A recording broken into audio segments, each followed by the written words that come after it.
Assalamualaikum warahmatullahi wabarakatuh.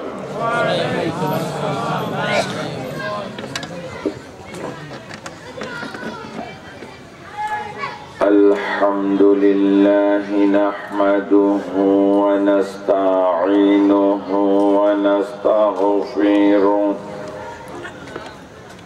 wa na'udzu billahi min syururi anfusina wa min sayyiati a'malina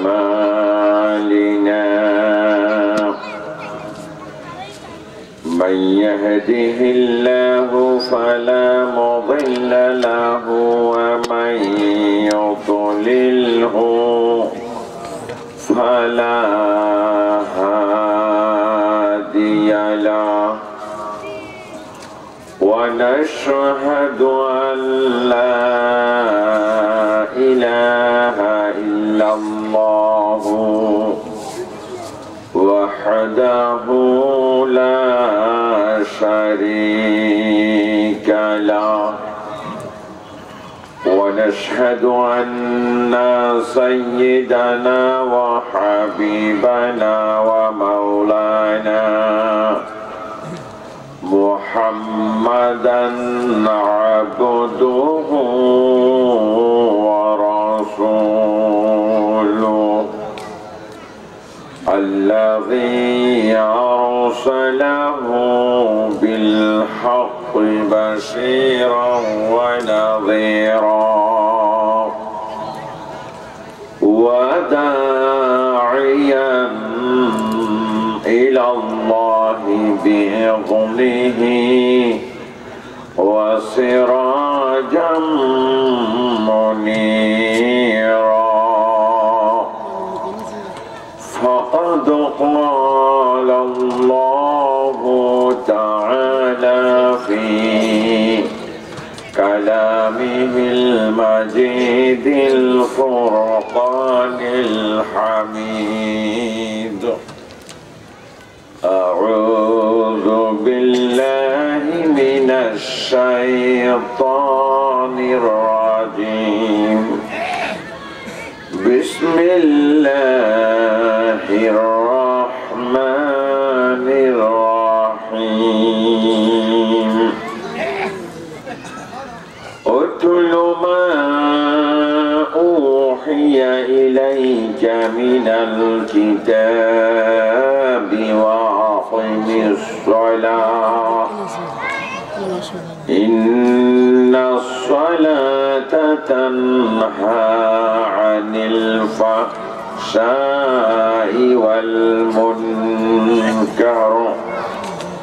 ولذكر الله أكبر والله يعلم ما تصنعون. وقال تعالى في شان حبيبي إن الله وملائكته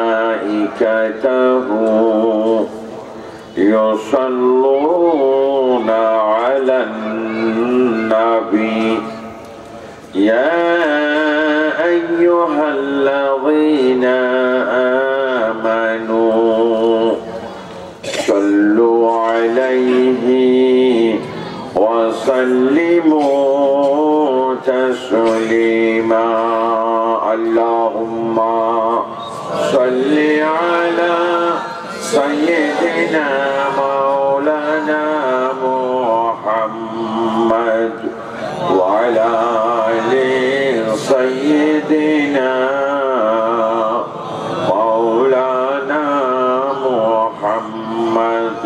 اللهم صل على سيدنا مولانا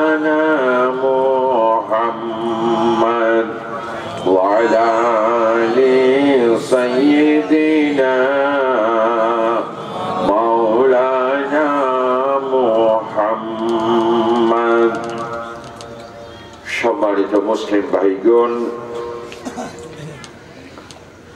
সর্বকালের সর্বযুগের সর্বশ্রেষ্ঠ মহামানব,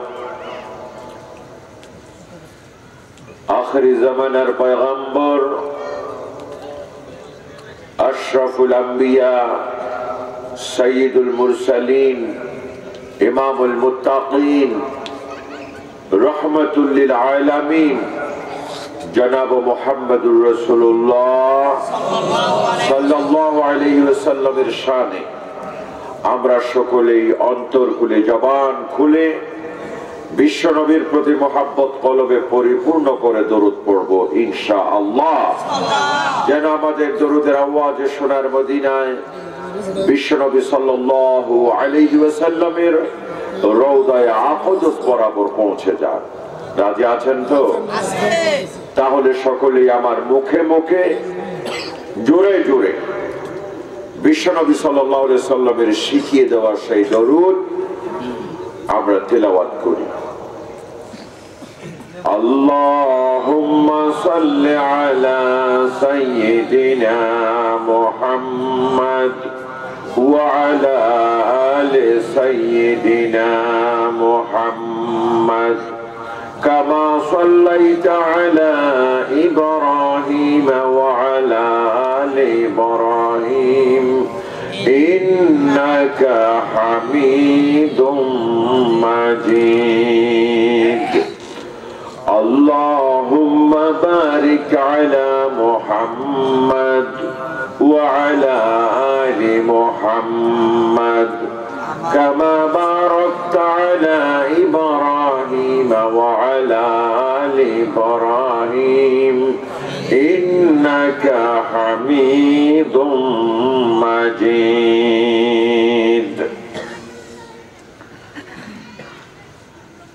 সুজলা সুফলা শস্য শ্যামল আমার প্রিয় জন্মভূমি, স্বাধীন সার্বভৌম মাতৃভূমি বাংলাদেশের সৌন্দর্যের অপরূপ লীলাভূমি। একদিকে পাহাড় পর্বত, সবুজ বনবনানী সমৃদ্ধ, অন্যদিকে আল্লাহ রাব্বুল আলামিনের সৃষ্টির অপূর্ব নিদর্শন বঙ্গোপসাগরের তরঙ্গমালা পরিবেষ্টিত। পৃথিবীর দীর্ঘতম সমুদ্র সৈকত নগরী আমার প্রিয় জেলা কক্সবাজার, চকরিয়া উপজেলার অন্তর্গত ডোলাহাজারা ইউনিয়নের রেংবং দক্ষিণ পাহাড় মালুমঘাটের আদর্শ জিন্নুরাইন ফাউন্ডেশনের উদ্যোগে আয়োজিত আজকের বিশাল তাফসীরুল কুরআন মাহফিল ও হিফজুল কুরআন প্রতিযোগিতার চলমান অধিবেশনের আমার পরম শ্রদ্ধেয় সাহেবে সদর মাহফিলে প্রধান অতিথি হিসেবে উপস্থিত আছেন ডোলাহাজারা ইউনিয়ন তথা পুরা চকরিয়া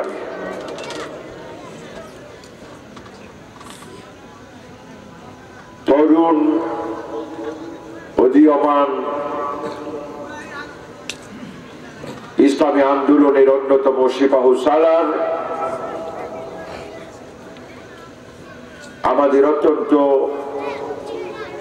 শ্রদ্ধেয় ইসলামী আন্দোলনের কাণ্ডারী, এই এলাকার সর্বস্তরের মানুষের অতি প্রিয় ব্যক্তিত্ব, যিনি সদা সর্বদা মানুষের সাথে হাস্যোজ্জ্বল মুখে কথা বলেন, আলিঙ্গন করেন, মিলেমিশে থাকার চেষ্টা করেন, আমার শ্রদ্ধেয় ভাই জনাব আলহাজ হযরত মাওলানা মুজাম্মিলুল হক সাহেব আতালাল্লাহু উমরা। আজকের মাহফিলের সম্মানিত প্রধান আলোচক, আন্তর্জাতিক খ্যাতি সম্পন্ন মুফাসসির কুরআন, বাংলাদেশের খ্যাতনামা আলেমে দ্বীন, বর্তমান সময়ের সাড়া জাগানো আলোচক, আমার পরম শ্রদ্ধেয় ব্যক্তিত্ব जनाब हजरत मौलाना আবু ইয়াহিয়া মোহাম্মদ জাকারিয়া আল হুসাইনি সাহিব মাদ্দাজিল্লাহুল আলী আমার পূর্বে আলোচনা পেশ করেছেন কক্সবাজার জেলার কৃতি সন্তান, কক্সবাজার জেলার আলেম কুলের উজ্জ্বল শিরোমণি, বর্তমান চকরিয়া শাহরবিল আনোয়ারুল উলুম কামিল মাদ্রাসার সম্মানিত উপাধ্যক্ষ জনাব হযরত মাওলানা শফিউল হক জিহাদি সাহিব বারাকাল্লাহু তাআলা ফি হায়াতিহি ওয়া ইলমিহি ওয়া আমালি কথা বলেছেন। সাতকানিয়ার কৃতি সন্তান আমার প্রিয় ভাই জনাব হযরত মাওলানা আব্দুল মজিদ সাহিব আতালাল্লাহু উমরা সহ আমার ডানে বায়ে বসা সম্মানিত উলামায়ে কেরাম, মুরব্বিয়ানে আযম, সম্মানিত শিক্ষাবিদগণ, যুবক ভাইগণ, বিশেষ করে আদর্শ জিন্নুরাইন ফাউন্ডেশনের আমার প্রাণ প্রিয় যুবক তরুণ কিশোর ভাইগণ, সামনে বসা আমার অনুজ স্নেহধন্য ভালোবাসা প্রিয় আগামী দিনের ইসলামের জান্ডাবাহী আমার ছোট্ট ভাইরা, সর্বস্তরে ছড়িয়ে ছিটিয়ে থাকা মুসলমানগণ, পর্দার অন্তরালে অবস্থানরত আমার দিনদার ইমানদার আল্লাহওয়ালা শ্রদ্ধেয়া মুসলমান মা ও বোনেরা, আসসালামু আলাইকুম ওয়া রাহমাতুল্লাহি ওয়া বারাকাতুহু। আলোচনার শুরুতে আকাশ জমিনের মালিক মহান আল্লাহ সুবহানাহু ওয়া তাআলার দরবারে আমরা সকলে শ্রদ্ধাবনত মস্তকে জবান খুলে শুকরিয়া আদায় করছি যে মহান আল্লাহ সুবহানাহু ওয়া তাআলা অত্যন্ত দয়া করে মেহেরবানি করে আমাদেরকে তারই গোলাম হিসেবে কবুল করেছেন, গোলাম হিসেবে জমিনে পাঠিয়েছেন, আর তার গোলামি করার জন্য অন্যতম নিয়ামত হিসেবে নামাজকে আমাদের জন্য ফরজ করে দিয়েছেন। যে আল্লাহ আমরা সকলে সে মহান রবের দরবারে জোরে সোরে একবার কালিমাতুশ শুকর আদায় করি, সকলে বলুন আলহামদুলিল্লাহ। সম্মানিত মুসলমানগণ, আল্লাহ রাব্বুল আলামিনের কোরআনের অন্যতম একটি সূরা সূরাতুল আনকাবুতের ৪৫ নম্বর আয়াত আমি আপনাদের সামনে তেলাওয়াত করেছি। আল্লাহ রাব্বুল আলামিন যদি তৌফিক দান করেন, আল্লাহ যদি রহমত করেন, আপনারা যদি দোয়া করেন, সহযোগিতা করেন, অল্প সময়ের মধ্যেই আমার তেলাওয়াতকৃত আয়াতের আলোকে আলোচনার মূল কথাটুকু শেষ করার জন্য চেষ্টা করব ইনশাআল্লাহ। আল্লাহ রাব্বুল আলামিনের দরবারে বিনীত কণ্ঠে প্রার্থনা করি, আল্লাহ রাব্বুল আলামিন এই এলাকার মুসলমানদের আমাদের সকলের হেদায়েতের জন্য, ঈমানি মজবুতির জন্য যেই কথাগুলো বলা সবচেয়ে বেশি প্রয়োজন সেই কথাগুলো যেন এই অধম গোলামের জবান থেকে আল্লাহ বের করে দেন। সকলে বলুন আমিন। সম্মানিত মুসলমান ভাইগণ, আমরা সকলেই আল্লাহ তাআলার কোরআনুল কারীমের মাহফিলে বসেছি, ঠিক না? কোরআনুল কারীমের মাহফিলের সৌন্দর্য বাড়ানো, শৃঙ্খলা রক্ষা করা, আদব রক্ষা করা আমরা যারা মুসলমান বলে দাবি করি আমাদের ঈমানি দায়িত্বের মাঝে পড়ে, ঠিক কিনা? ঈমানি দায়িত্ব হিসেবে আমরা কি কোরআনের মাহফিলের সৌন্দর্য বাড়াতে রাজি আছি? রাজি আছি? যদি রাজি থাকেন, যারা যারা রাজি আছেন, আমি প্রিয় ভাইদের বলবো আপনারা কোরআনের সৌন্দর্যের জন্য, মাহফিলের সৌন্দর্যের জন্য একটু সামনের দিকে চলে আসেন, একটু সামনে, তাড়াতাড়ি সামনের সব জায়গা আপনারা ফিল আপ করে নেন। কষ্ট দিচ্ছি শুধুমাত্র কোরআনের মাহফিলের সম্মানে। একটু আপনারা আল্লাহর কোরআনকে যারা ভালোবাসেন একটু সামনে আসেন তো। আল্লাহর কোরআনকে কারা কারা ভালোবাসেন আল্লাহ তাআলা দেখতে চায়, আল্লাহ দেখতে চায় কোরআনকে কারা ভালোবাসেন। আপনারা একটু আরেকটু তাড়াতাড়ি পেছনের ভাইগণ আরেকটু সামনের দিকে চলে আসেন। এদিকের পিছনের ভাইরা কি জায়গা কি রেজিস্ট্রি করে ফেলেছেন? হ্যাঁ, ওই জায়গা কি রেজিস্ট্রি হয়ে গেছে? আপনারা আরো সামনে আসেন, আরো সামনে আসেন। লা ইলাহা ইল্লাল্লাহ, লা ইলাহা ইল্লাল্লাহ, লা ইলাহা ইল্লাল্লাহ, লা ইলাহা ইল্লাল্লাহ, লা ইলাহা ইল্লাল্লাহ, লা ইলাহা ইল্লাল্লাহ, লা ইলাহা ইল্লাল্লাহ, লা ইলাহা ইল্লাল্লাহ, লা ইলাহা ইল্লাল্লাহ, লা ইলাহা ইল্লাল্লাহ, লা ইলাহা ইল্লাল্লাহ, লা ইলাহা ইল্লাল্লাহ, লা ইলাহা ইল্লাল্লাহ, লা ইলাহা ইল্লাল্লাহু মুহাম্মাদুর রাসূলুল্লাহ সাল্লাল্লাহু আলাইহি ওয়াসাল্লাম। সম্মানিত ভাইগণ, ইনশাআল্লাহ অল্পক্ষণের ভিতরেই আমাদের প্যান্ডেল পরিপূর্ণ হয়ে যাবে ইনশাআল্লাহ বলে।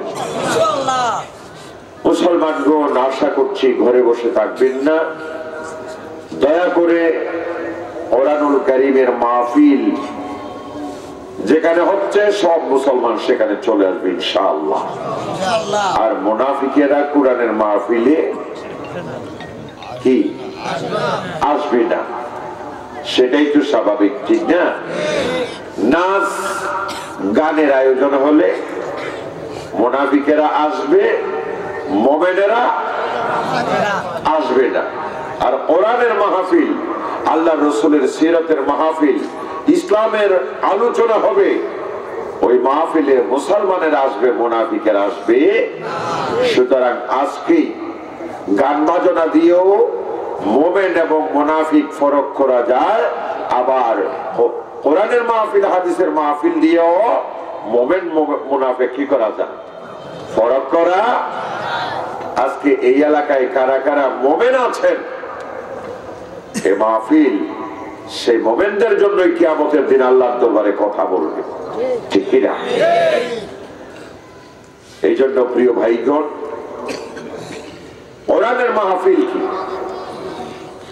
যারা অবজ্ঞা করে, হালকা মনে করে, কোরআনের মাহফিলকে যারা গুরুত্বপূর্ণ মনে করে না, দুনিয়ার জন্য আখিরাতের জন্য অতি মূল্যবান মনে করে না, কাল কিয়ামতের দিন আল্লাহ তাআলার আদালতে এই কোরআন এবং বিশ্ব নবী ইসলাম দুইজনে মিলে আল্লাহর দরবারে তাদের বিরুদ্ধে মামলা করে দিবেন। নাউযুবিল্লাহ। আর একটু জোরে বলেন প্রিয় ভাইগণ, কোরআন আমাদের পক্ষে কথা বলবে, রাসূল সাল্লাল্লাহু আলাইহি সাল্লাম আমাদের পক্ষে কথা বলবে, উলামায়ে কেরাম বারবার আমাদের এই কথাগুলোই বলেছে, ঠিক না?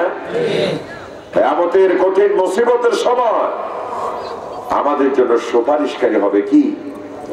কোরআন।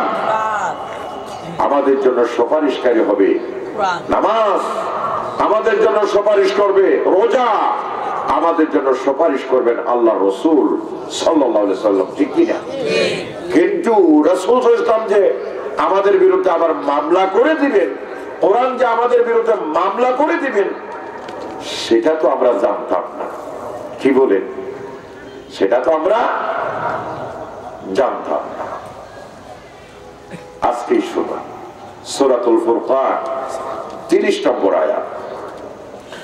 আমার আল্লাহ রাব্বুল আলামিন সূরাতুল ফুরকানের 30 নম্বর আয়াতে সুস্পষ্ট ভাষায় ঘোষণা করে দিয়েছেন, وقال الرسول يا ربي إن قوم اتخذوا هذا القرآن مهجورا। আল্লাহ রাব্বুল আলামিন সূরাতুল ফুরকানের 30 নম্বর আয়াতে স্পষ্ট ভাষায় বর্ণনা করে দিয়েছেন কিয়ামতের দিন আল্লাহ তাআলার আদালতে আমরা সকলে আসামি হব, ঠিক কিনা বলেন? নাকি কেউ আল্লাহর দরবারে না গিয়া পারবে? দেশের আদালতে উপস্থিত না হয়ে পলায়ন করা যায়, ঠিক না? কেন ইয়ার দায়ী হই কি দায়ী হই বলে না, পলায়ন করা যায়, কিন্তু আল্লাহর আদালত থেকে রেহাই পাওয়া যাবে? কেউ পলায়ন করতে পারবে? কারণ যেই জমিনে সে লুকিয়ে থাকবে জমিনই তো তারে টেনে টেনে বের করে দিবি, ঠিক কিনা?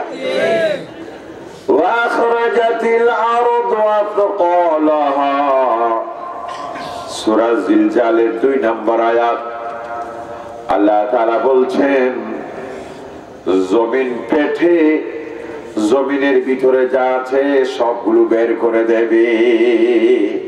সুবহানাল্লাহ। জমিনের ভিতরে যা আছে এক বিন্দু জররা পরিমাণ বালু পরিমাণ কিচ্ছু জমিনের ভিতরে জমিন রাখবে না, সব বের করে দেবে আল্লাহর আদালতে বিচারের জন্য। সুবহানাল্লাহ। সুতরাং লোকানোর কোন জায়গা কি আছে? পালাবার কোন জায়গা কি আছে? কোন জায়গা নাই। আল্লাহর আদালতে বিচারের মুখোমুখি আমাদের সকলকে হতেই হবে, ঠিক কিনা বলেন? কি বিশ্বাস লাগে? আল্লাহর আদালতে যখন আমরা বিচারের মুখোমুখি হব,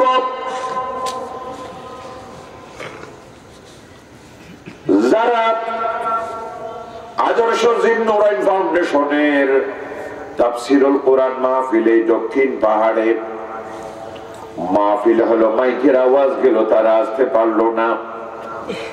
কোরআনের মাহফিল ভালো লাগলো না, কোরআনের মাহফিলকে ঠাট্টা করলো, বিদ্রুপ করলো, অবজ্ঞা করলো, আলেম ওলামাদের কথাকে কোনো গুরুত্ব দিল না।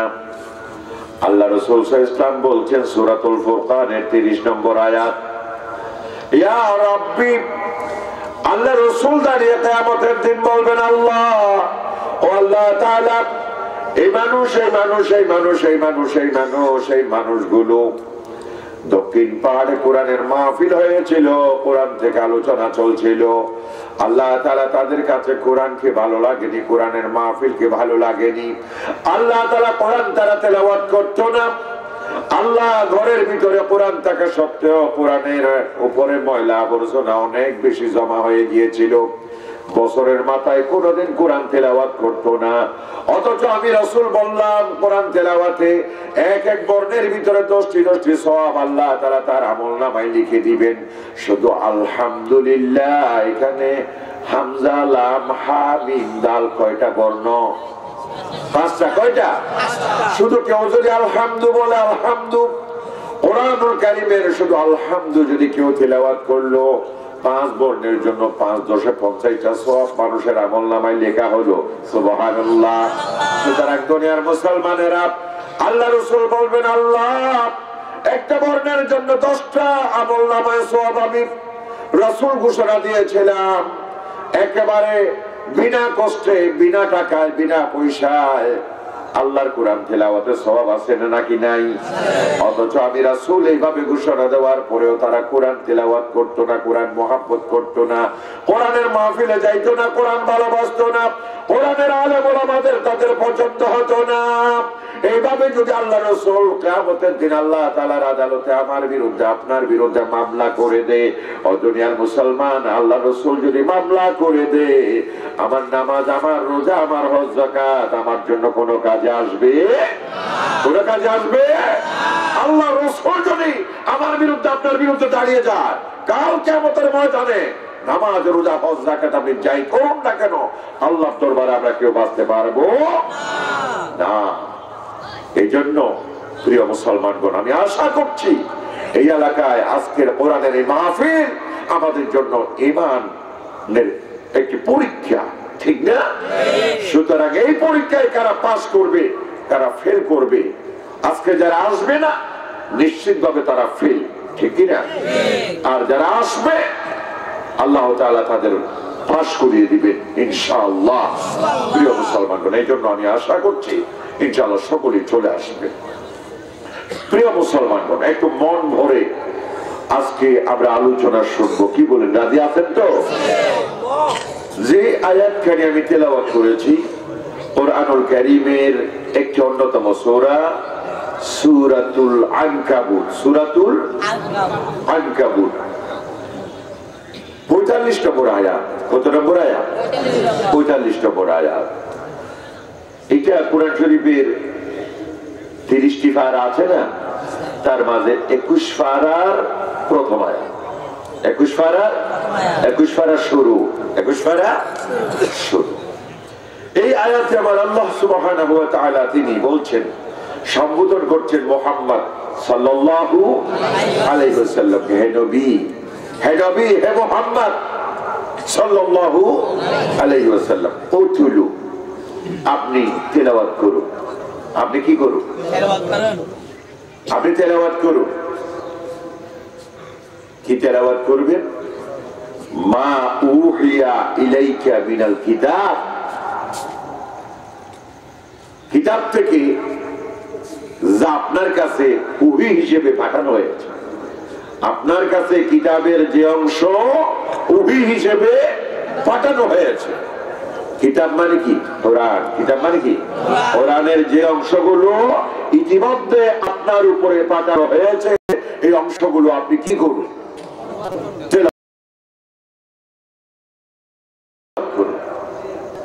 এরপর আবার আল্লাহ বলেন, ওয়াকিমিস সালাহ, ওয়াকিমিস সালাহ। 2 নাম্বার, আপনি নামাজ কায়েম করুন। আপনি নামাজ কায়েম করুন।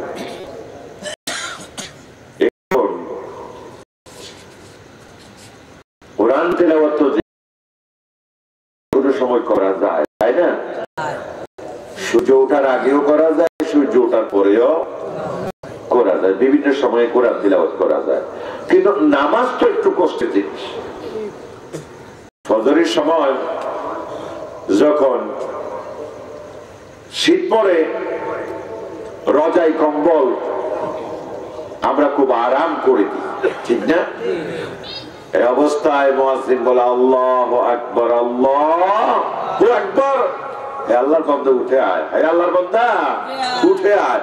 আসসালাতু খায়রুম মিনান নাওম, তোমার ঘুমের চাইতে নামাজ উত্তম, ঘুমের চাইতে নামাজ উত্তম। এই অবস্থায় ইমানদারগণ কি করে থাকে? ঘুম থেকে উঠে যায়। তাহলে নামাজ একটু অনেকের জন্য কষ্ট। কেউ আবার এই শীতে রজাই কম্বল ছাড়তে পারে না, ঘুম ভাঙতে পারে না। আবার কেউ রাইতে 2টা বাজে, 2:30 বাজে, 3টা বাজে ঘুম যায়। বর্তমান যুব সমাজ মোবাইলের ফেসবুক দেখতে দেখতে কম্বলের ভিতরে দেখে। কোথায়? কম্বলের ভিতর দেখতে 2টা 2:30। তারপরে সে ঘুমায়। ফজরের আযান যখন দেয়, তার ঘুম একেবারে খাঁচা। একেবারে কি? পাকে নাই, খাঁচা ঘুম, ভাঙতে চায় না। কষ্ট আছে নাকি না? কষ্ট আছে নাকি না? আমার আল্লাহ তাআলা এই জন্য কোরআনুল কারীমের ভিতরে বলেছেন, ওয়াস্তাঈনু বিস-সাবরি ওয়াস-সালাহ ইন্নাহা লাকাবীরাতুন ইল্লা আলাল খাশিঈন। আল্লাহ বলেছেন, হে মুমিনেরা, আল্লাহর কাছে যে বিষয় ইচ্ছা সাহায্য প্রার্থনা করো, আল্লাহর কাছে সাহায্য চাও। বলেন, আমরা কার কাছে সাহায্য চাই? কার কাছে? আল্লাহ ছাড়া অন্য কারো কাছে সাহায্য চাওয়া মুসলমানদের জন্য জায়েজ? জায়েজ? মুসলমানদের জন্য আল্লাহ ছাড়া অন্য কারো কাছে সাহায্য চাওয়া যাবে না। সাহায্য চাওয়া যাবে। আমি গত মাসখানেক আগে ওই যে ডোলাদারা 16 হিজ্জা বালুচ্ছর আমার গিয়াসউদ্দিন হুজুরের তত্ত্বাবধানে ওই মাহফিল হয়, ওখানেও একটা ঘটনার কথা বলেছিলাম। আজকেও প্রসঙ্গক্রমে ঘটনাটা বলতে হচ্ছে। ঘটনাটা হলো মুসা আলাইহিস সালামের জামানার কাল, মুসা ইসলামের যুগ। মুসা আলাইহিস সালাম আল্লাহর সাথে কথা বলতেন, ঠিক না? কোথায় কোথায়? তুর পাহাড়ে কথা বলতে হবে জোরে। কোথায়? তুর পাহাড়ে। তুর পাহাড়ে। ওয়াত্তিনি ওয়াজ্জাইতুনি ওয়া তুরি সিনিন। এই যে তুরি আছে, এই তুর, আল্লাহ এই তুরের কথা কোরআন শরীফের ভিতর নিয়ে এসেছেন। সুবহানাল্লাহ। এই তুর পর্বতে গিয়া মুসা আলাইহিস সালাম কার সাথে কথা বলতেন? আল্লাহর সাথে। সরাসরি আল্লাহর সাথে কথা বলতেন। একদিন মুসা আলাইহিস সালাম তুর পর্বতে কথা বলার জন্য, আল্লাহর কাছে যাওয়ার জন্য তিনি বের হলেন। হঠাৎ করে তিনি আওয়াজ শুনতে পেলেন, সুবহানাল্লাহ ওয়ালহামদুলিল্লাহ ওয়ালা ইলাহা ইল্লাল্লাহ সুবহানাল্লাহ ওয়ালহামদুলিল্লাহ ওয়ালা ইলাহা ইল্লাল্লাহ আল্লাহু আকবার। জিকিরের আওয়াজ শুনতে পেলেন। মুসা আলাইহিস সালাম মনে মনে ভাবলেন, ফেরাউনের দেশে এইভাবে প্রকাশ্য জিকির তো কেউ করে না, প্রকাশ্য জিকির তো কেউ করতে পারে না, ভয় পায়। ফেরাউন জুলুম করে, নির্যাতন করে, ঠিক কিনা বলেন? এই ফেরাউন কোন মানুষকে প্রকাশ্যে আল্লাহ পাকের জিকির করতে দিত না। যদি কেউ প্রকাশ্যে জিকির করে তার উপরে জুলুম, অত্যাচার, নির্যাতন, কারাভোগের মতো, প্রাণহানির মতো, ফাঁসির মতো অনেক ঘটনা ঘটেছে। সুতরাং এই ফেরাউনের যুগে কেউ তো প্রকাশ্য ভাবে আল্লাহর জিকির করতে পারে না। এই জিকিরের আওয়াজ আসতেছে কোত্থেকে? আমার ভাইগণ কথা বলেন, সেই ফেরাউনের অনুসারীরা দুনিয়াতে কোনো আছে নাকি নাই? দুনিয়ার বর্তমান ফেরাউন যারা আছে তাদের সামনে আল্লাহর জিকির করা বড় কঠিন, ঠিক কিনা? নাচ গানের আয়োজন করলে অনুমতির দরকার হয় না, ঠিক কিনা বলেন? নাচ গানের জিকির করলে অনুমতির দরকার হয় না। নাচ গানের অনুষ্ঠান যতই করো ততই তারা খুশি, ততই তারা খুশি। কিন্তু কোরআনের মাহফিল যদি হয়, এই কোরআনের মাহফিলে কার জিকির চলে? আল্লাহর কোরআন তিলাওয়াত করা হয়, আল্লাহর জিকির চলে, ঠিক কিনা বলেন? কিন্তু কোরআনের মাহফিল যখন হয় তাদের রক্তে আগুন ধরে যায়, গায়ের চামড়া পুড়ে যায়। এরা কোরআনের মাহফিল সহ্য করতে পারে না, কোরআনের মাহফিল অনুমতি দেয় না।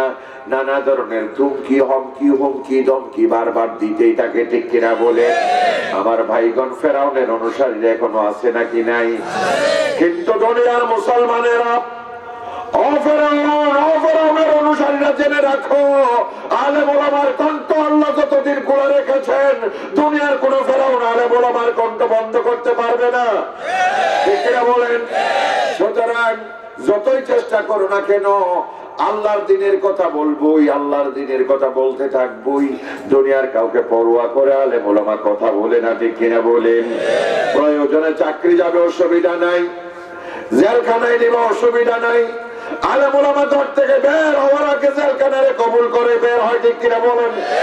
দুনিয়ার কাউকে পরোয়া করে কথা বলে না। কারণ আল্লাহ পাকের কোরআন এটা এমন একটি কিতাব, যে কিতাব সুস্পষ্ট, যে কিতাব দুনিয়ার কাউকে পরোয়া করে বলা হয় নাই। কোরআনের কথা বলতে গেলে ফেরাউনের অনুসারীদের খারাপ লাগবেই, ঠিক কিনা? প্রিয় মুসলমানগণ, মুসা আলাইহিস সালাম তিনি চিন্তা করছেন কোথা থেকে এই জিকিরের আওয়াজ আসতেছে। এদিক ওদিক খেয়াল করে দেখে, দেখা যায় এক পাশে একজন আল্লাহর বান্দা, হাতও দেখা যায়, পাও দেখা যায়, মানুষের অবয়ব, কিন্তু মানুষটা মোটেও দেখা যায় না। কারণ মানুষটার মাথা থেকে পা পর্যন্ত আগাগোড়া বিষাক্ত বোলা, বিমরোল, মৌমাছি, বিষাক্ত পোকা, আর এটা কি হতে বুলা, কে হতে বুলা, মৌমাছি, বিয় এইটা যদি হরে ডাক্তার বাইকে দেড়ে ব্যথা নিলে মারাও যায় নাকি ন? এই জাতীয় বিষাক্ত পোকামাকড় গুলো লক্ষ লক্ষ পোকামাকড় ওই মানুষটার মাথা থেকে পা পর্যন্ত আগাগোড়া মানুষটার এইভাবে খামড়ে ধরে আছে। লক্ষ লক্ষ পোকামাকড় উড়ে যায়, আবার লক্ষ লক্ষ পোকামাকড় আসে এই মানুষটারে খাচ্ছে, এই মানুষটারে খাচ্ছে। এর ভিতর থেকে মানুষটা সুবহানাল্লাহ আলহামদুলিল্লাহ ওয়া লা ইলাহা ইল্লাল্লাহু আল্লাহু আকবার এই জিকির চালিয়ে যাচ্ছে। সুবহানাল্লাহ। মুসা আলাইহিস সালাম ওই মানুষটার কাছে গেলেন, আল্লাহ তাআলার বান্দা বলো, আল্লাহ তাআলার বান্দা বলো, তোমার হাত আছে, পা আছে, তুমি চাইলে দৌড় দিতে পারো, তুমি চাইলে তোমার হাত দ্বারা আঘাত করতে পারো, কিন্তু আঘাত করো না, কিচ্ছু করো না। এই লক্ষ লক্ষ বিষাক্ত পোকামাকড় তোমার কামড়ায়, তুমি লাগাই দিয়ে আসো কা? মানুষটা বলে, হে আল্লাহর বান্দা, আমি যদি এই বিষাক্ত পোকাগুলো তাড়িয়ে দিই, আমি আরাম বোধ করি, এমন আরাম বোধ করি মাঝে মাঝে আরামের ভিতরে আমি ঘুমাই পড়ি, আমার ফজরের নামাজ কাজা হয়ে যায়, অথবা ফজরের নামাজের জামাত পাই না, অথবা তাহাজ্জুদ নামাজ কাজা হয়ে যায়, আমি ঠিকমতো আল্লাহ পাকের জিকির করতে পারি না। আর এই পোকামাকড় গুলো যখন আমারে কামড়ায়, এগুলোর বিষয়ে আমার মোটেও ঘুম আসে না, এক সেকেন্ডও ঘুম আসে না। আমি 24টা ঘন্টা অনবরত আল্লাহ পাকের জিকির করতে পারি। আল্লাহু আকবার। 24টা ঘন্টা অনবরত আল্লাহ তাআলার জিকির করতে পারি। আল্লাহু আকবার। আমার ভাইগণ, মুসা আলাইহিস সালাম মনে মনে ভাবলেন, মুসা আলাইহিস সালাম মনে মনে চিন্তা করলেন, কি আশ্চর্যজনক ব্যাপার। আল্লাহ তাআলার ইচ্ছা ছিল আমাকে নবী বানালেন, রাসূল বানালেন, কিন্তু আমি চিন্তা করে দেখি আমি রাসূলের চাইতে এ মানুষটা আল্লাহ পাকের অনেক বড় আবেদ, বড় বুজুর্গ। সুবহানাল্লাহ। আমার ভাইগণ,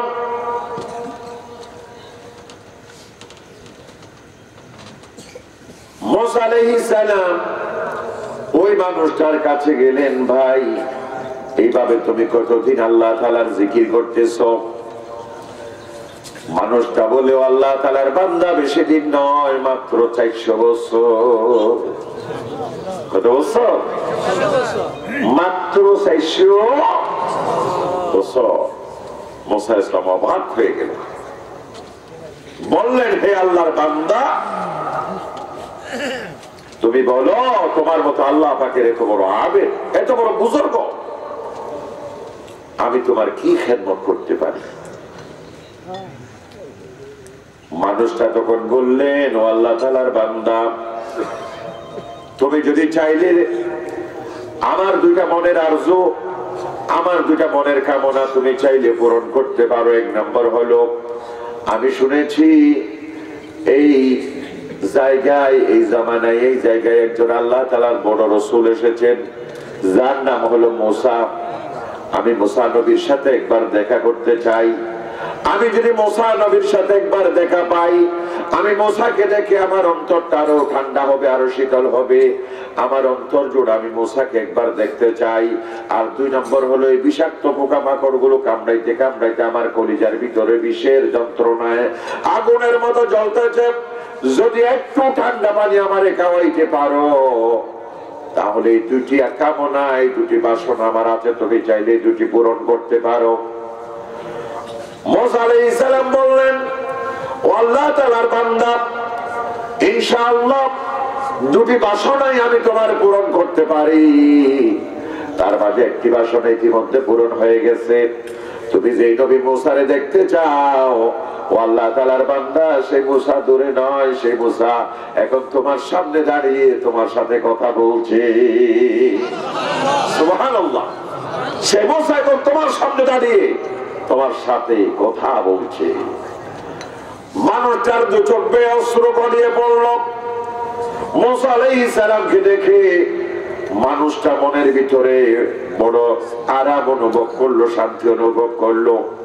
ও নবী মুসা রে, ও নবী মুসা, আপনাকে দেখার জন্য এতদিন আমি ব্যাকুল ছিলাম, আজকে আপনাকে দেখি আমার কলিজা ঠান্ডা হয়ে গেল।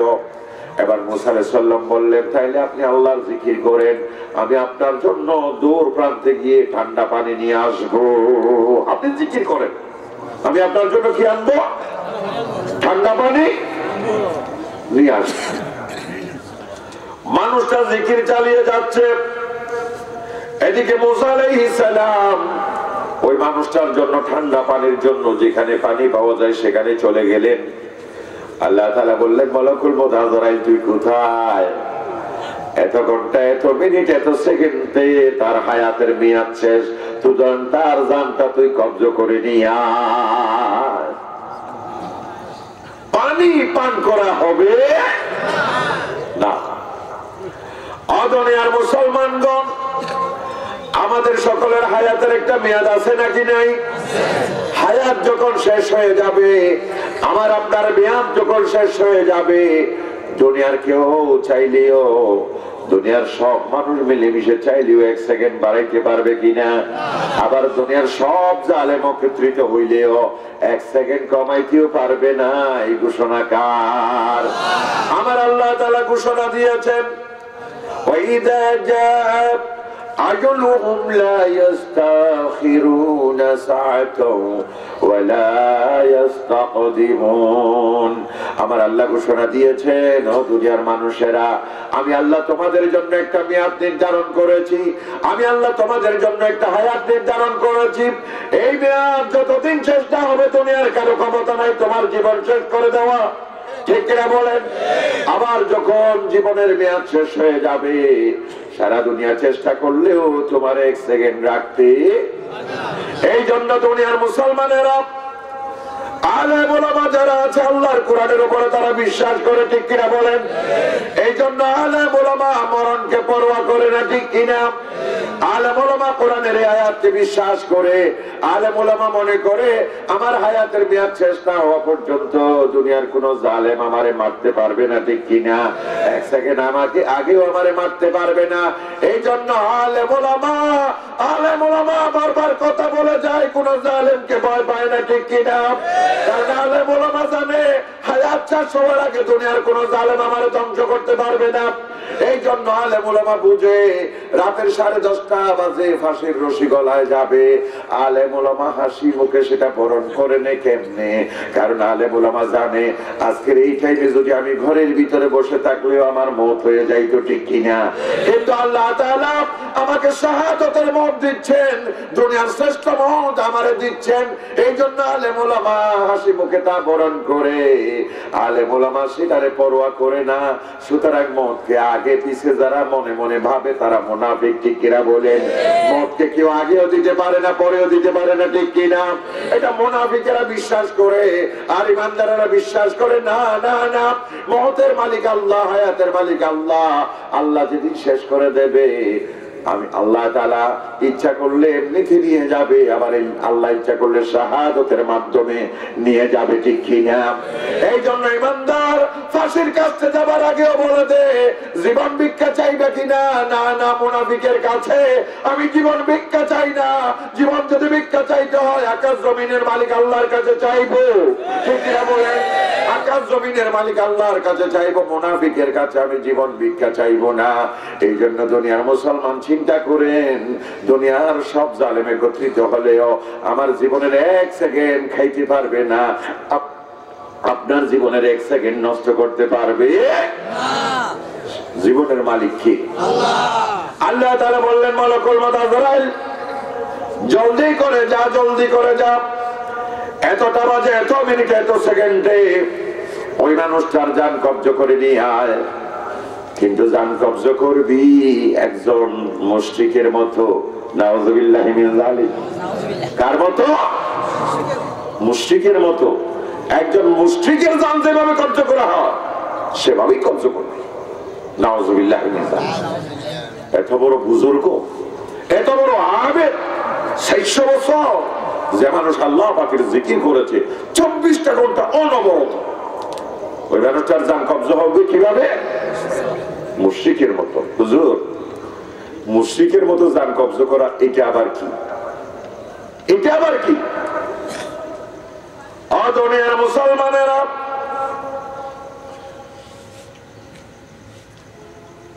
রাসূল পাক সাল্লাল্লাহু আলাইহি সাল্লামের ঘোষণা,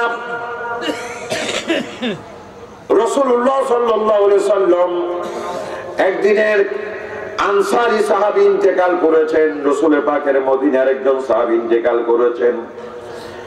আল্লাহ রাসূল ওই সাহাবীর দাফনের ব্যবস্থা, কাফনের ব্যবস্থা, জানাজার ব্যবস্থা করবেন। রাসূল পাকের সাথে গেলেন অনেক সাহাবায়ে কেরাম।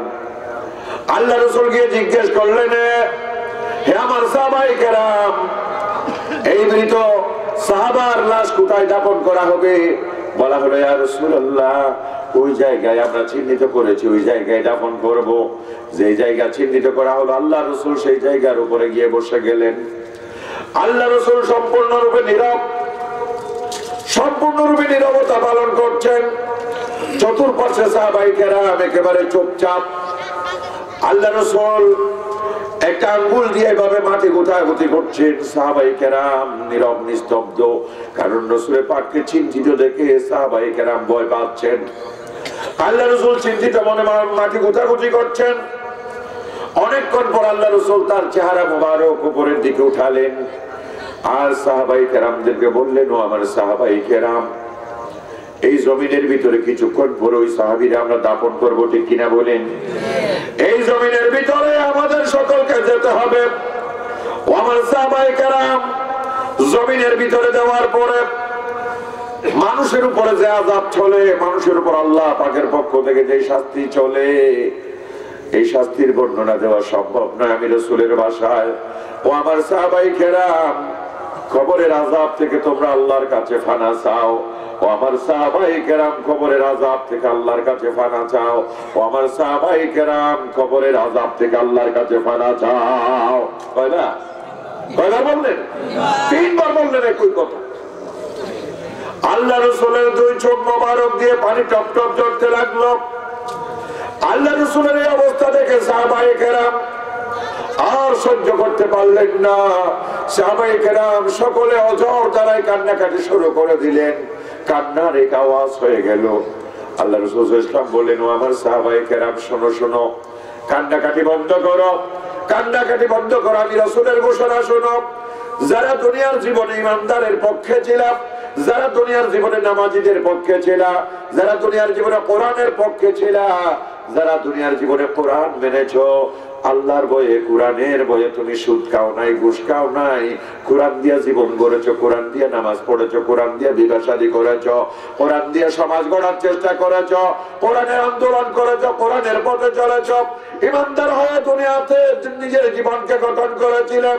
ও আমার সাহাবীগণ, ওই সকল ইমানদারের জান কবজা হবে কিভাবে জানোনি? একটা গ্লাসের পানি ফেলে দিলে যত সহজে পড়ে যায়, একজন ইমানদারের ঈমান তার থেকে সহজে বের হয়ে যাবে। সুবহানাল্লাহ, একজন ইমানদারের ঈমান তার থেকে সহজে বের হবে। আর বেঈমানের জান, বেঈমানের জান কবজা হবে কিভাবে? মুশরিক মুনাফিকের জান, কাফিরের জান কবজা হবে কিভাবে? আল্লাহ রাসূল বলেন, আর এর মাছ ধরা দুটোর কি হতে বকি হতে না, বরকির না যে কি ধরে দেয়, এর একার আল আছে, কি আছে? ইয়ানত বাজিলে আসুরাসুরি নাই। অনেক আল্লাহ রাসূলের ফরমান দেয়, এতর্গ লোহা, এতর্গ কি? এবারে আগাগুড়া বরকির না আলগুড়ি গেলে ইন আলিম সড় সড় বরকির না সড়ওয়াল ন মাছ ধরা গেল না কিনি সাল বানা বুঝছে এই ডর ডর আল আগাগুড়া আল সাইরোডা আলে আল। ওই লোহার দণ্ডটিকে আগুনের ভিতরে ঢুকাইয়া গরম করা হলো। গরম করে আল্লাহ তাআলার একজন ফেরেশতা মালাকুল মউত আজরাইল অথবা আজরাইলের কোন অনুসারী ফেরেশতা ওই লোহার দণ্ডটা নিয়ে জোরে একজন মানুষের পেটের ভিতরে ঢুকাই দিল, আবার টান মেরে বের করলো। ঢোকানোর সময় ঢুকলো, যখন টান মেরে বের করলো যত আল, হাজার হাজার আল তার নাড়ি বুড়ি ছিঁড়ে টুকরা টুকরা করে ফেললো। মানুষটা কষ্ট পাবে কিনা বলেন? আল্লাহ রাসূল বলেন এইভাবে লোহার শলাকা ভিতরে ঢুকাইয়া উল্টা টান মারলে নাড়ি বুড়ি ছিঁড়ে খানখান হয়ে যাবে। যেভাবে কষ্ট পাবে একজন বেঈমানের জান কবজ করার সময়, একজন মুনাফিকের জান, মুশরিকের জান, কাফিরের জান কবজ করার সময় আল্লাহ তাআলা তার চাইতে বেশি কষ্ট দিয়ে মারে, তার চাইতে বেশি কষ্ট দিয়ে মারে একজন মুশরিক, একজন মুনাফিক। এই জন্য দুনিয়ার জালিমেরা, ও ফেরাউনের অনুসারীরা, ও নমরুদের অনুসারীরা, সতর্ক হয়ে যা, সাবধান হয়ে যা। এই দুনিয়ার জীবনে যতই চালাকি করো না কেন, যতই বাহাদুরি করো না কেন, এই দুনিয়াতে আল্লাহ তাআলা একটা ক্ষমতা দিয়েছে, স্বাধীনতা দিয়েছে, একটা সময় দিয়েছে। এই সময় পর্যন্ত তুমি বাহাদুরি করতে পারো, কিন্তু হায়াতের রশি যেদিন শেষ হয়ে যাবে, আল্লাহ তাআলা যেদিন তোমার রশি ধরে টান মারবেন, মলকুল মউত যেদিন তোমার সামনে হাজির হয়ে যাবে, সেদিন তোমারে ছাড়বে না, সেদিন তোমারে ছাড়বে না। সেদিন থেকে আল্লাহর ফয়সালা তোমার উপরে শুরু হয়ে যাবে, ঠিক না? মউত থেকে ফয়সালা শুরু হয়ে যাবে। আল্লাহ তাআলা বলে দিলেন, আমালকুল মউত আজরাইল জলদি করে চলে যা, ওই মানুষটার জান কবজ করে নিয়ে আয়। কিন্তু জান কবজ করার সময় কেমন ভাবে জান কবজ করবি? একজন মুশরিকের জান যেভাবে কবজ করো, একজন মুশরিকের জান কবজ করার সময় যেভাবে তারে কষ্ট দিয়ে মারো, এই মানুষটাকে সেভাবে তুমি কষ্ট দিয়ে মারবা। নাউযুবিল্লাহ। মালাকুল মউত আজরাইল এসে ওই মানুষটার জান এইভাবে কষ্ট দিয়ে দুনিয়া থেকে তারে বিদায় করে দেওয়া হলো। জান চলে গেল, মানুষটা পড়ে রইল। বনের বাঘ ভাল্লুক এসে মানুষটার কেউ এক হাত ছেড়ে নিল, কেউ এক পা ছেড়ে নিল, কেউ শরীর ছিঁড়ে নিল। মুসা আলাইহিস সালাম ওইদিকে পানি নিয়ে আসতেছেন। মুসা আলাইহিস সালাম আস্তে আস্তে কাছে চলে আসে, দেখা যায় বাঘ ভাল্লুক ওই জায়গায়, মানুষটা দেখা যায় না। কি আশ্চর্য ব্যাপার! মুসা আলাইহিস সালাম আল্লাহর রাসূল যখনই কাছে আসলেন, আমার ভাইগণ, বাঘ ভাল্লুকেরা আল্লাহর রাসূল চিনে, ঠিক কিনা বলেন? আল্লাহর রাসূলকে দেখার সাথে সাথে এরা প্রত্যেকে মুখে কেউ হাত নিয়েছে, কেউ মাথা নিয়েছে, কেউ পা নিয়েছে, কেউ গোশত নিয়েছে, কেউ পেটের জোলা নিয়েছে। এইভাবে করে এক একজন চলে যায় বাঘ ভাল্লুক। মুসা আলাইহিস সালাম ওই জায়গায় আসে, দেখে কিছু চুল পড়ে আছে, কিছু হাড্ডি পড়ে আছে, কিছু রক্ত পড়ে আছে। আল্লাহর নবী মুসা আলাইহিস সালাম তখন বললেন, ইয়া রাব, হে আল্লাহ তাআলা, গোটা 400 বছর ইবাদতকারী একজন বড় আবেদ, একজন বড় ওলি বুজুর্গ, আল্লাহ তার জান যদি এত কষ্ট দিয়ে কবজ করা হয়, আল্লাহ না জানি আমরা যারা সাধারণ মানুষ, আমরা যারা গুনাহগার, আল্লাহ না জানি আমাদের জানটা কত কষ্ট দিয়ে কবজ করা হবে,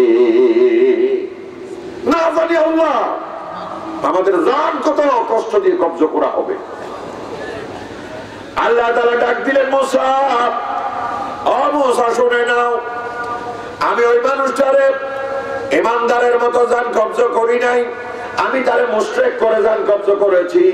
একজন মুশরিকের মতো কষ্ট দিয়ে তারে জান কবজ করেছি।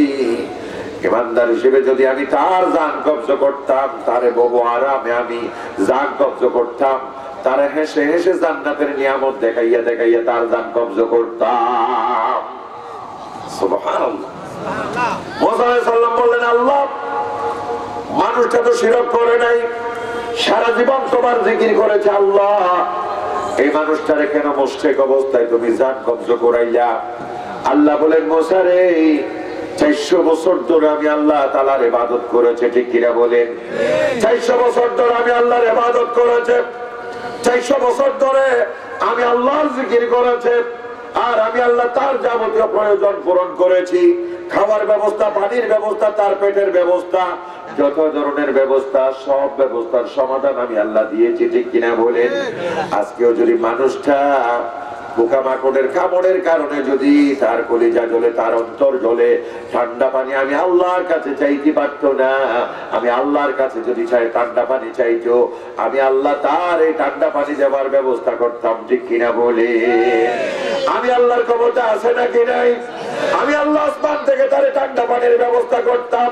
প্রয়োজনে আমি আল্লাহ তারে হাউজে কাউসারের পানি পৌঁছাই দিতাম, ঠিক কিনা বলেন? মানুষটা আমি আল্লাহর কাছে না চাইয়া জীবনের এই শেষ প্রান্তে এসে মুসা তোমার কাছে কেন চাইলো? আমি আল্লাহর কাছে না চাইয়া তোমার কাছে যে চাইলো, এটাই হয়ে গেল শিরিক। এটাই হয়ে গেল কি? নাউযুবিল্লাহ মিনাল যালিক। এটাই শিরিক। আর এই সামান্য শিরিকের কারণে তার জীবনের 400 বছরের জীবনের সমস্ত ইবাদত আমি আল্লাহ ধ্বংস করে দিয়েছি। নাউযুবিল্লাহ। তাহলে চিন্তা করে দেখেন, আমাদের ইবাদতের ভিতরে, কথার ভিতরে, কাজের ভিতরে হাজারো হাজার শিরিক আছে নাকি? হাজার হাজার শিরিক আছে নাকি? নাই। হাজারো হাজার শিরিক আমাদের ইবাদতের ভিতরে আছে, আছে না? আছে। আমরা কত ধরনের শিরিক করি ভাই। একজন মানুষ 5 ওয়াক্ত নামাজ পড়ে, ছেলে ঢাকা বিশ্ববিদ্যালয় থেকে এমএ পাস করেছে, ঘুরে একজন বড় নেতার পিছনে, যেই নেতা দাড়ি টাড়ি তো নাই নাই, মুসের বাম পাট অনেক বড়, হ্যাঁ, পিছনে পিছনে ঘুরে, ওই নেতার নামাজ দোয়া নাই। আরে ভাই, আপনি 5 ওয়াক্ত নামাজ পড়েন, আপনার ছেলেটাও এমএ পাস, ওই বেটার কোন ছেলে এমএ পাস তো করতেই পারে নাই, আপনার ছেলে এমএ পাস, আপনি 5 ওয়াক্ত নামাজি, বাপুর দুজনে ধার্মিক, অথচ এই জাতের একটা নেতার পিছনে দৌড়কা। এই নেতা মাঝে মাঝে পাইলে মদের বোতলও খায়, এই জাতীয় নেতার পিছনে দৌড়কা। আরে মিয়া মৌলানা সাহেব, আপনারা কিচ্ছু বুঝেন না, আসলে দুনিয়াদারে কিচ্ছু জ্ঞান আপনাদের নাই। কে বলছে? ওই মানুষটা বলছে। কেন নাই? বলে যে নাই তো। আপনি জানেন না আমার ছেলেটা বা চাকরি একটা দরকার, ঠিক কিনা? চাকরি একটা দরকার। নেতার পেছনে পেছনে দৌড়ে যদি একটা চাকরি পাওয়া যায়, তাহলে আমাদের রিজিকের একটা ব্যবস্থা হবে, ঠিক কিনা? ওই মানুষটা সামান্য মুসার কাছে পানি চাওয়া যদি শিরিক হয়, তাহলে যে রিজিকের জন্য এই বেড়ার পিছি পিছি দৌড়তেছে, এটা কি? এটা কি? অজনিয়ার মুসলমানেরা, আল্লাহ রাব্বুল আলামিন আমাদের রিজিক দাতা, ঠিক কিনা বলেন? আল্লাহ ছাড়া দুনিয়ার কোন মানুষ আমাদের রিজিক দাতা নন। আল্লাহ ছাড়া আমাদের রিজিকের মালিক আর কেউ নয়। আমাদের মালিক কে? আমাদের মালিক আল্লাহ। আমাদের মালিক আল্লাহ। আমার ভাইগণ, এভাবে করে আমরা কত কিছু চাই না? কত মনের কামনা বাসনা নিয়ে মাজারে মাজারে ঘুরি, আছে নাকি? কারণ মনে মনে ভাবি যে মাজারে গেলে আমার মনের কামনা পূরণ হবে। আফসোস,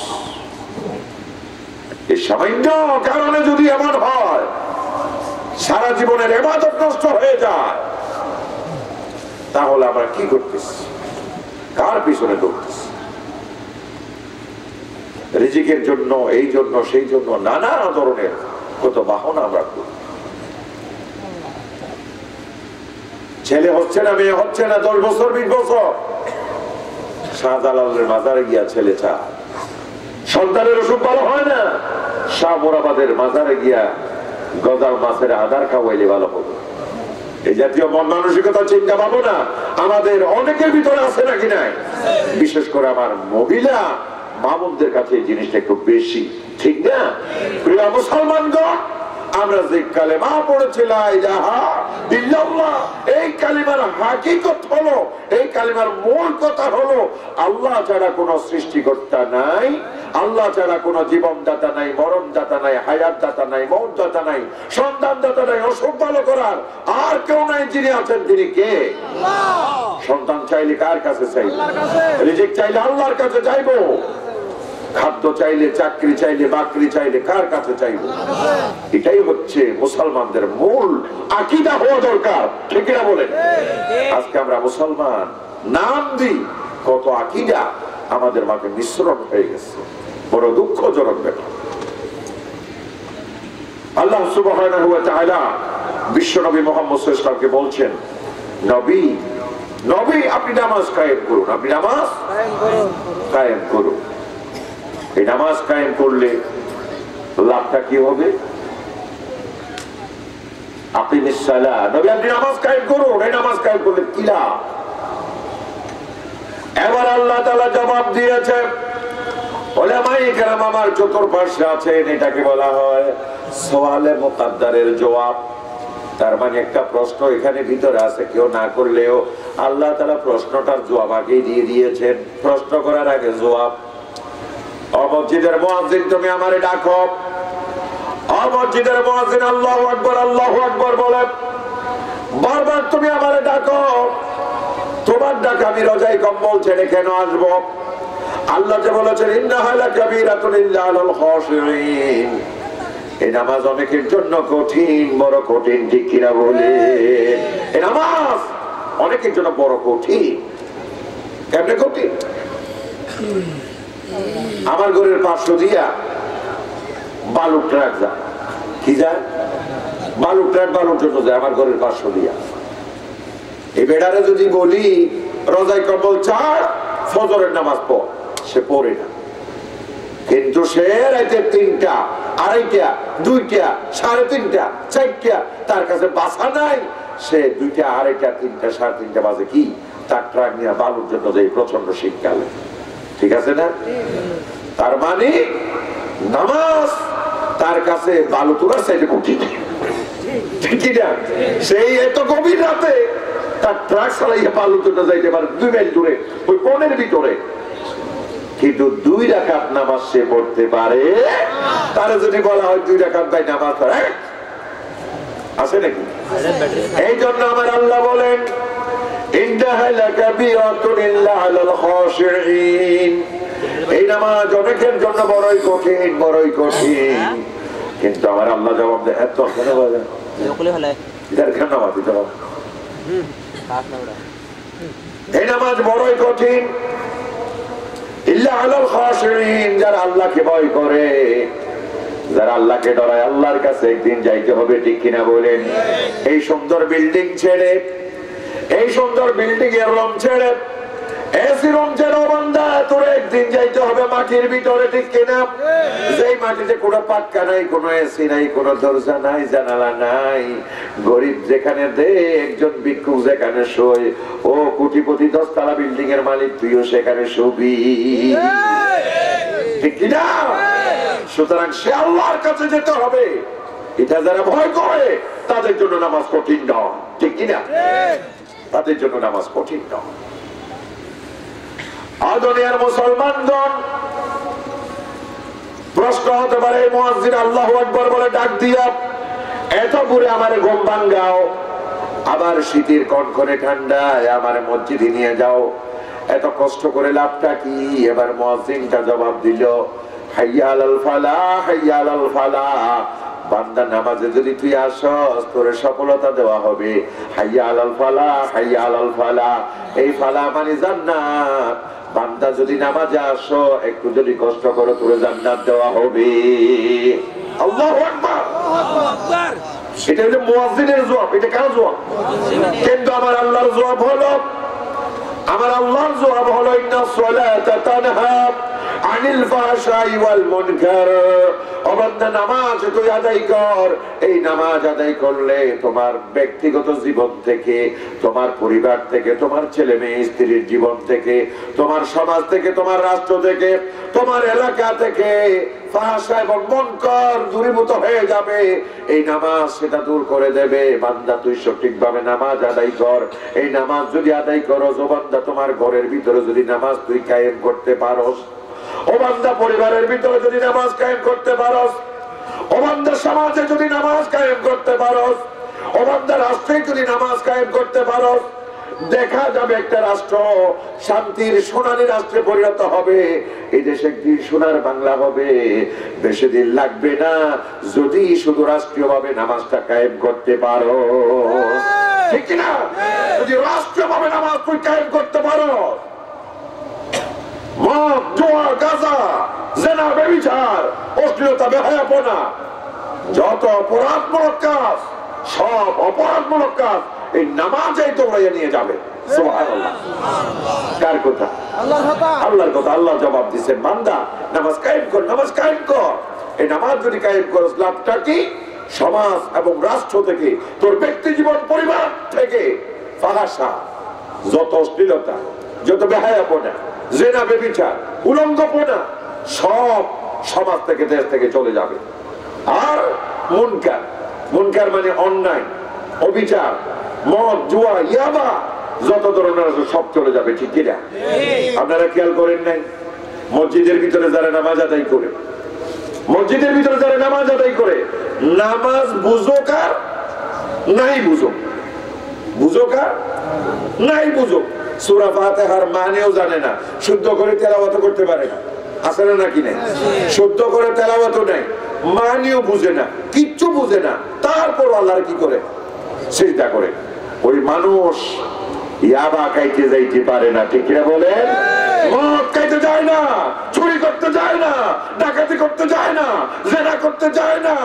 ঠিক কিনা বলেন? আজকে আমরা কত ভয়, সমাজে যে পরিবেশ, এই পরিবেশে ছেলে মেয়ে বড় করা বড় কঠিন। মনে মনে ভাবি, ঠিক কিনা বলেন? এলাকা ছেড়ে মনে হয় একটা শিক্ষিত এলাকায় চলে যায়। এই জন্য অনেকে স্বপ্ন দেখে টাউনে, শিক্ষিত এলাকায়, গ্রামের বাড়ি গাড়ি ছেড়ে ওই টাউনের জায়গা তারা কিনে সেখানে বাড়ি দাঁড়ি করে না? কারণ মনে মনে ভাবে এই খারাপ পরিবেশ থেকে একটু রেহাই পাই, এই খারাপ পরিবেশে থাকলে আমার ছেলে মেয়েগুলো মানুষ। কিন্তু ভাই, টাউনে যাও, শিক্ষিত এলাকায় যাও, সেখানে গিয়া তোমার ছেলে গুন্ডার সর্দার হইয়া গেছে। ঠিক কিনা? তার পেছনে কারণ, যে সমাজে নামাজ নাই, যে সমাজের ছেলেরা নামাজ পড়ে না, যে এলাকায় নামাজ কায়েম নাই, আপনি গ্রামে যান, শহরে যান, যেখানে যান না কেন, সেখানে খারাপ আর খারাপ ছাড়া আর কিছু থাকে না। এই জন্য প্রিয় মুসলমানগণ, কোথাও আপনাকে যাইতে হবে না, গ্রাম ছাড়তে হবে না, এলাকা ছাড়তে হবে না। শুধুমাত্র এলাকার মুরব্বীরা, সমাজের নেতারা, আমি বারবার বলে থাকি, আমার এই জুমা মসজিদে আমি বারবার বলে থাকি যে এলাকার নেতারা, মুরব্বীরা, সমাজের নেতারা, মেম্বার, চেয়ারম্যান, আপনারা বসে আপনারা একটা সিদ্ধান্ত নিতে পারেন যে পাড়ার ছেলেরা যারা একটু বড় হয়ে উঠতেছো, তোমরা নামাজমুখী করো, তোমরা নামাজমুখী করো। আমি বলি, আপনার ছেলেকে যদি আপনি নামাজ ধরে দিতে পারেন, আপনার ছেলেকে যদি আপনি মসজিদমুখী করতে পারেন, আমি আপনাকে গ্যারান্টি দিতে পারি, আপনার ছেলে বদলি হবে না ইনশাআল্লাহ। আপনার ছেলে গাঁজাখোর হবে না, ইয়াবাখোর হবে না। এই জন্য কোরআনুল কারীমের ভিতরে আমার আল্লাহ বলেন, الذين إن مكناهم في الأرض أقاموا الصلاة وآتوا الزكاة وأمروا بالمعروف ونهوا عن المنكر। আমার আল্লাহ তাআলা বলেন, ও দুনিয়ার ক্ষমতাবানরা, ও মেম্বার, তুমি মেম্বার হয়েছো, চেয়ারম্যান তুমি চেয়ারম্যান হয়েছো, প্রধানমন্ত্রী তুমি দেশের প্রধানমন্ত্রী হয়েছো, প্রেসিডেন্ট দেশের তুমি সর্বোচ্চ কর্ণধার হয়েছো, ক্ষমতায় গিয়েছো। আমি আল্লাহ তাআলা কোরআনুল কারীমের ভিতরে তোমার জন্য 4টি দফা দিয়েছি। এই 4 দফা যদি তুমি মেনে নাও, ওই 4 দফা যদি তুমি তোমার রাষ্ট্রে, সমাজে, ইউনিয়নে, ওয়ার্ডে, ঘরে বাস্তবায়ন করো, আমি আল্লাহর ওয়াদা হলো এই সমাজ, এই রাষ্ট্র অন্যায়, অবৈধ, অবিচার, দুর্নীতি মুক্ত সমাজ হবে, জেনা ব্যভিচার মুক্ত সমাজ হবে, ধর্ষণ মুক্ত সমাজ হবে, ইয়াবা মুক্ত সমাজ হবে। দর্শন বলার চিৎকার করতে হবে না, ইয়াবা মাদক দ্রব্য বলে আর চিৎকার করতে হবে না, কোন খারাপি বলে আর চিৎকার করতে হবে না। ঠিক কিনা বলে?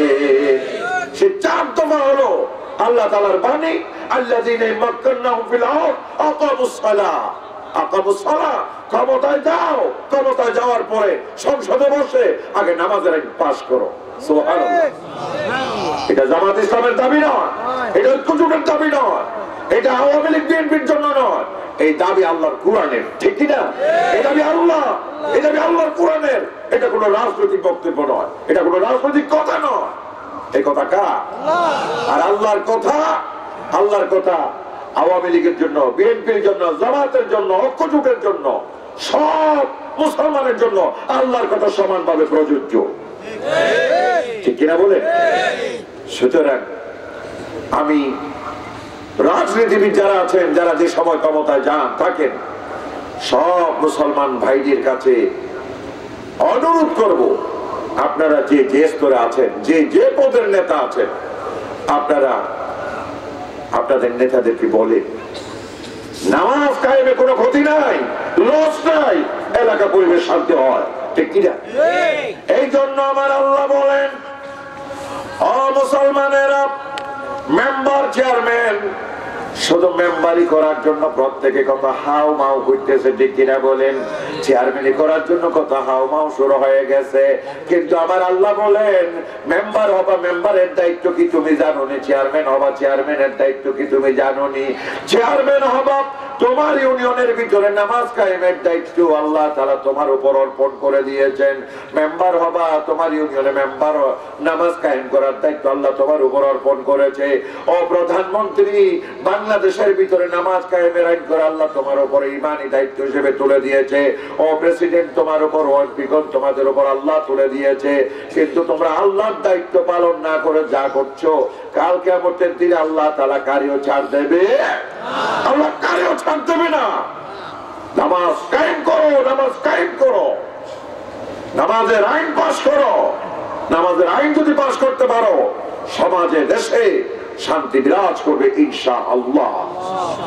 আমার ভাইগণ, মুসলমানেরা যখন নামাজে দাঁড়ায়, মুসলমানেরা যখন নামাজে দাঁড়ায়, মসজিদের ভিতরে যখন দাঁড়িয়ে আল্লাহু আকবার বলে, ইমাম সাহেব নিয়ত বেঁধেছেন আর মুসল্লিরাও পিছনে লাইন ধরে নিয়ত বেঁধেছেন, ঠিক কিনা বলেন?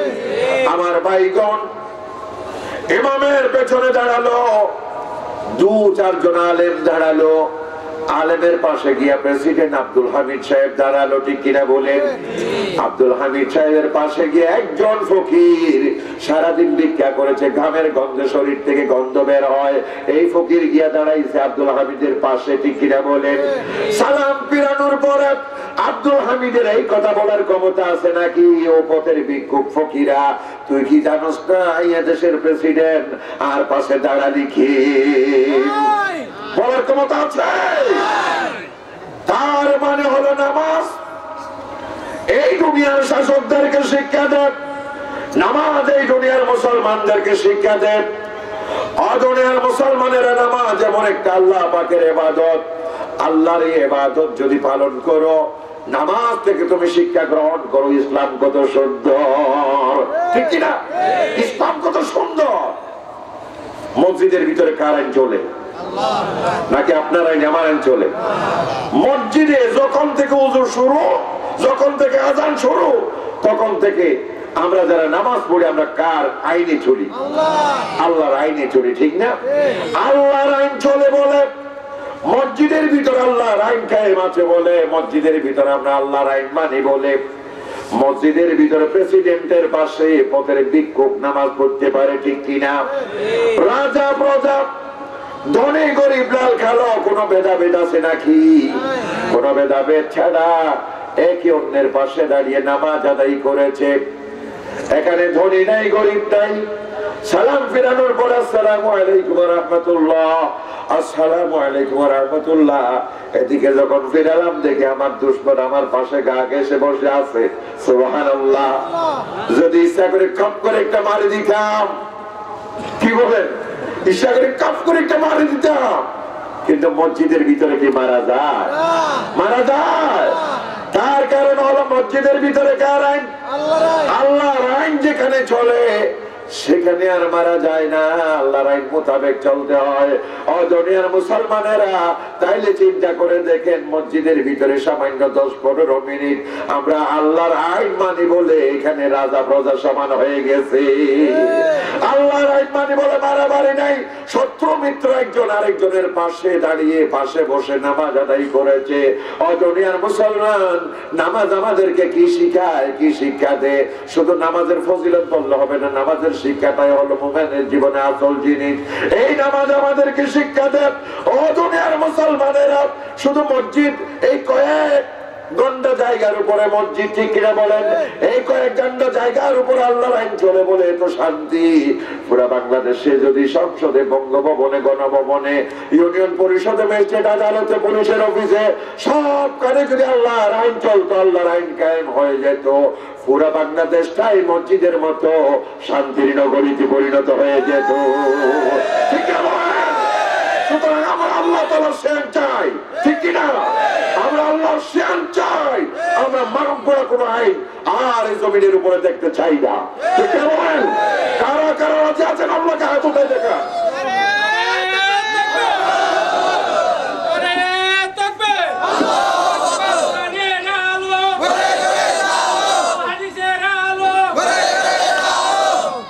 আলহামদুলিল্লাহ। প্রিয় মুসলমানগণ, নামাজ থেকে শিক্ষা গ্রহণ করা মুসলমানদের জন্য বড় জরুরি, ঠিক না?